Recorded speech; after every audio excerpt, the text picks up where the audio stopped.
So what I'm going to be presenting on today is really just a really basic version of how to write a literature review, and some of the needs of why we need to write one and why we need to be looking at one. So I know a lot of you have probably done literature reviews.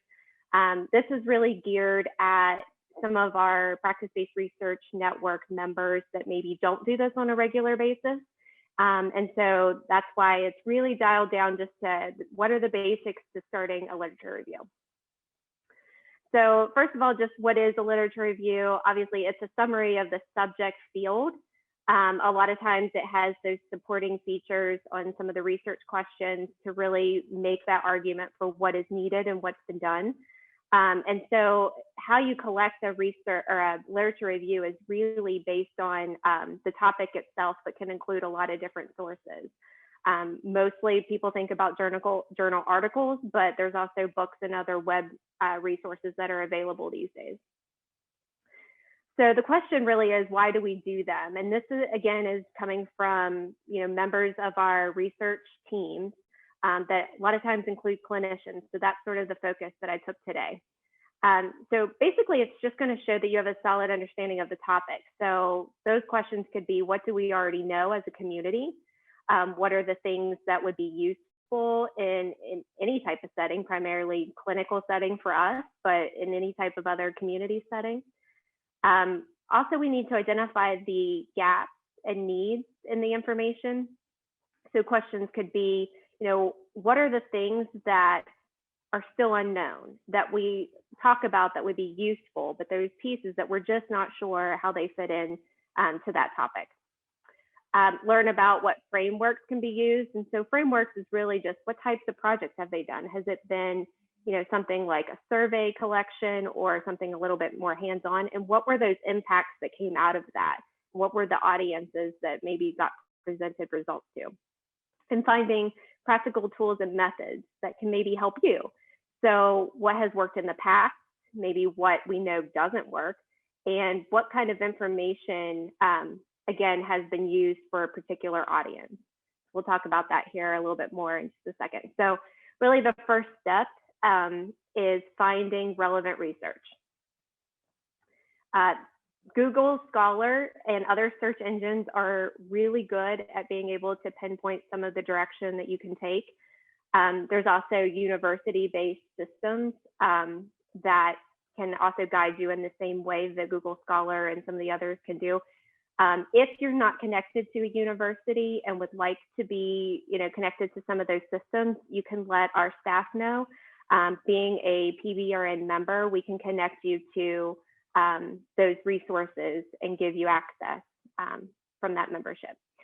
The other thing to kind of keep in mind is it's kind of a snowballing effect that once you find a couple of really good journal articles that support what you're trying to accomplish or trying to learn about, then they start to build upon each other. So you can use some of those as really the basis, and then look at some of the references that they've used and kind of really build upon that infrastructure that you have in place. So this slide just shows the base screen there on Google Scholar. But then you can also narrow down your search and really focus on some of the keywords and some of the timeframes, anything that you want to put in there. So it's pretty straightforward and basic and is really a good starting point, I think. Excuse me. Step 2 is really just organizing the information and sources available. So logging the information, there's all kinds of different citation manager systems out there. But even something that, as simple as Microsoft Excel can really work and serve you in this purpose. It's good to categorize the information. Jen and I joke a lot that we are color coders. So that's usually my go-to, but you can use other different ways to group them or categorize them by different tabs or however you feel is useful to you. And then it also helps you to really look back and see how you want to synthesize the data and think about what are the pieces that stand out to you, what are the pieces that fit together, and maybe some of those that don't. The biggest thing that I would say also is even those pieces that maybe you don't think fit, I keep on my list and code it in a different way, but I never let go of anything, because there's been times where, you know, something will come to mind and I'll want to go back to that particular article and it'll be hard to find. So I usually try to keep everything still there. And if it turns out that I don't really need it, I'd rather have it still at least on that initial list. So this is an example of what some of the coding and organizing that can be done. It's really nice to kind of give everything its own bracket. So if you're searching for something, you can really look at that. But this is really just pulled out of an Excel spreadsheet. So you can see how we've separated out the authors, the title, the journals. That can also kind of snowball if you find a particular journal that keeps appearing in some of the information that you've pulled. And then, you know, the theme of it, but also those important pieces. So there might be something that, you know, from the initial abstract may not look relevant, but after you've read through the article, you find that there are pieces that you really want to include. So separating those out is really helpful. And then, of course, you see that first column there, which is, was it used? Is it used in your current part of the project? And so you can kind of code those in that way as well, or like we said, in color coding, just so you know, if I ever need to go back to that, I know where that information is and it won't be hard to find. The last step is really just to create an outline and a write-up, making it concise but still specific. And if you find holes, don't be afraid to go back to the beginning and kind of go down another rabbit hole. The biggest thing that we see here within the PBRN is that a lot of people will get to this step and skip it. That I've got the information, I know I have it somewhere, I don't necessarily need to outline it all out, but outlining it in a minimum, but even a write-up is so beneficial. So why is it beneficial? What are we going to do with it? Well, obviously, in most cases, it serves as a foundation for a research area. But in a clinical sense, it also just justifies some of the information that you may be taking to your staff or administrators. It may be a basis or infrastructure for a quality improvement project that you want to do. Practice changes, it could also lead to potential suggestions or ideas that you could have in order to improve something that is going on in your practice. And it also can even go all the way up the chain to policy changes. So something that's happening in the community or your government, anything like that that needs that extra support, that's what a literature review can serve as. So it doesn't have to be, you know, straight to a grant submission or a publication submission. All those are very usable, and the literature review serves as a lot of the information you serve up in the background or the discussion. But there's many other uses, and I think that's something that we can strive to do a little bit more here in the PBRN, is use those actual outlines and write-ups as ways that we can move forward with some of the project ideas, whether that be full project or QI projects, or even just some of the practice and policy changes that we've talked about. So all of that is a lot of information in a short period of time, but here's the big surprise ending here. So we can help you. And we at PBRN, or anybody else at the CTSI even, we have worked a lot with literature reviews. We can help organize the information. We can look up some of the information for you. We can even sit down and have a discussion about some of the information that we want to pull out of what you've collected. So don't feel that you ever have to take on any of this alone. That's what we're here for. So you can always reach out to us and we can help you get started or help you kind of move forward in that process.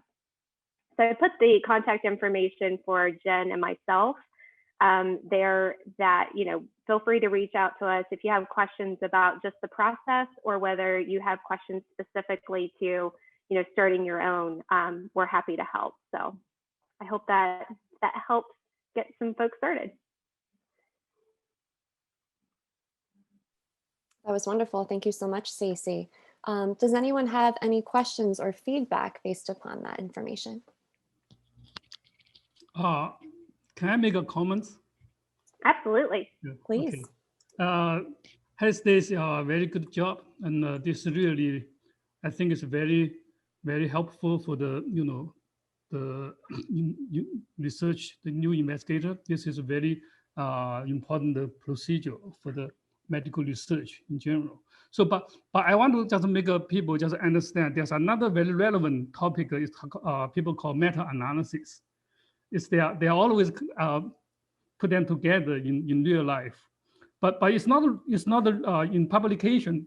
It's not necessary to do that, but it's really common. Maybe review will ask you to do meta-analysis a little bit more than a systematic review. This thing, so which means you may need some p-value. Okay, so even their publication from it's not the raw data, but you still can ask for p-value. That's why we have a meta-analysis, give you additional more like a statistical justification. But based on this, I think I can give you another information is biostat department. We do have the systematic review and the meta-analysis course for graduate student course level. So if some people are interested, definitely you can take this course. This course actually is 80%. The way will be systematic review. Only 20% is meta-analysis. So what that means, even the medical school student, or even you don't have background, too much background instead, you can still take this course. So this is just, I give this information for everybody. That's it.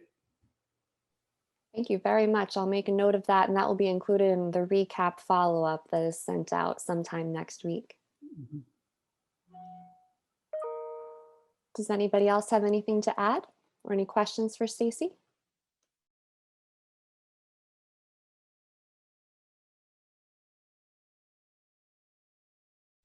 Okay, well, thank you again, Stacy, for your time.